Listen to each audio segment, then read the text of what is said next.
안녕하세요. K레터스입니다. 이번에는 악필 탈출 프로젝트라는 주제로 시리즈 영상을 만들어 보려고 합니다.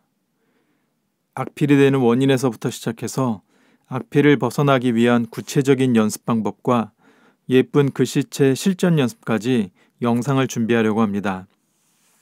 아무래도 요즘은 대부분의 세대가 디지털 기기에 익숙해져서 손글씨를 예전만큼 많이 쓰지는 않게 되었습니다.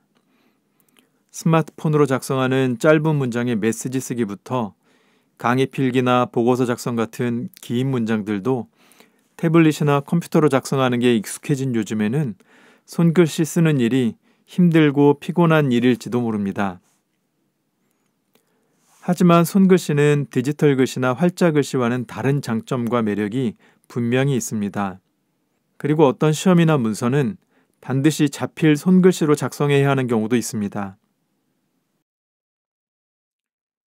악필 때문에 열심히 준비한 시험에서 불리한 결과를 얻게 되거나 어른이 되어서도 아직도 어린아이 같은 글씨체 때문에 고민이 된다면 이번 시리즈 영상을 통해 악필에서 벗어나 멋진 글씨체를 만들어 가시길 바랍니다.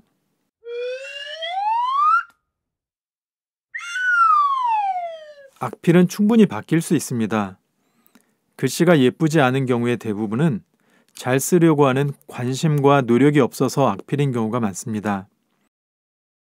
어떤 학생의 손글씨가 삐뚤빼뚤이어서 펜을 다루는 게 익숙하지 않아서 글씨를 못 쓰는 줄 알았는데 그림을 그리는 걸 보니 선도 깔끔하고 그림도 아주 예쁘게 그리는 걸 보고 깜짝 놀란 적이 있습니다. 결국 손글씨가 예쁘지 않다면 그동안 손글씨 자체에 관심이 없었거나 멋지게 쓰고는 싶지만 시간을 들여 연습하지 않았기 때문이라고 할 수 있습니다. 지금부터라도 마음에 드는 글씨체를 찾아서 따라 연습하다 보면 자신의 글씨체가 변해가는 것을 경험하고 나아가 자신만의 멋진 글씨체를 만들어갈 수 있을 것입니다. 악필이란 무엇일까요? 써있는 글씨를 보고 야, 지렁이가 기어가는 것 같아서 무슨 글자인지 하나도 모르겠다 라는 표현을 들어본 적이 있으신지요? 이 표현처럼 악필이란 먼저 무슨 글자인지 잘 모를 정도로 가독성이나 판독성이 좋지 않은 글씨를 말합니다. 그리고 다음으로는 지렁이가 기어가는 것처럼 글씨가 정돈되지 않고 어지러이 써 있다는 뜻입니다. 결국 악필이란 가독성과 신미성, 이 두 가지가 부족한 글씨라고 볼 수 있습니다. 그럼 글씨가 이렇게 되는 원인은 무엇일까요? 첫째, 빨리 쓰기가 원인일 수 있습니다. 학교 수업 시간에 빨리 따라 쓰던 것이 습관이 되어 평소에도 급하게 정돈되지 않은 글씨를 쓰게 되는 것입니다. 이 경우엔 평소보다 조금만 더 천천히 써도 글씨가 정돈되어 보일 수 있습니다. 둘째, 지나친 흘려쓰기도 가독성을 떨어뜨립니다.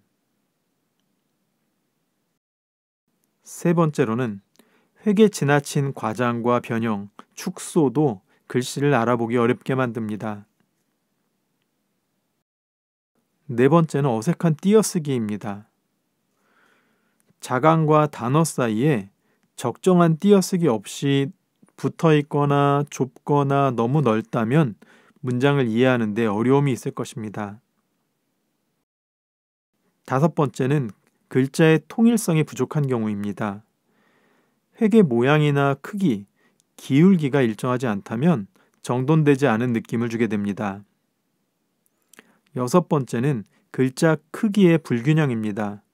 글자의 너비와 높이가 수시로 변한다면 역시 어지러운 글씨가 됩니다. 일곱 번째는 어색한 결구입니다. 한글은 모아쓰기 글자로 자음과 모음이 상하 좌우로 결합해서 한 글자를 만드는데 이 결구가 균형 잡히지 않으면 어색한 글자가 됩니다. 한글도 영어처럼 풀어쓰기를 하자고 주장한 사람들도 있었다고 합니다. 경제적인 이유와 한글 기계화 편의성 때문에 논의되어 적이 있었는데 만약 실현되었다면 한글 필기체가 따로 생겼을지도 모르겠습니다. 8번째는 글줄 중심선의 부재입니다. 영어에도 베이스라인이라는 글씨가 정렬되는 밑선이 있는데 한글을 쓸 때도 무게중심선이 필요합니다. 9번째는 맞춤법이 틀리는 경우입니다. 당연한 이야기지만 맞춤법이 틀리면 문장을 이해하는 데 어려움이 있을 수 있습니다. 그러면 다음 시간에는 악필 탈출을 위한 첫 번째 연습을 시작해 보도록 하겠습니다.